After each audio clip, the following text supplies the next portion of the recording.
Hey everybody, this is a quick video in case you have a Acoustics AVA Amplifier and you need to do a hard reset to the factory default settings on it.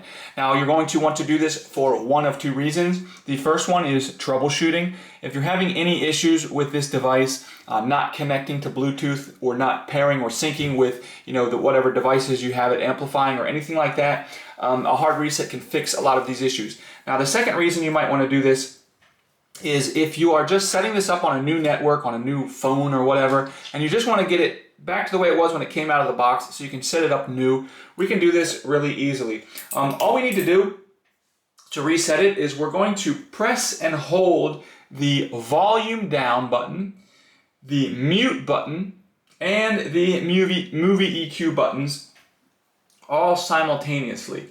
And just hold them down for a few seconds, and all of the LEDs should illuminate, and a few of the volume LEDs, and then the unit should go into its standby mode. And once that happens, that means the reset is complete and you can go ahead and set it up as a new device.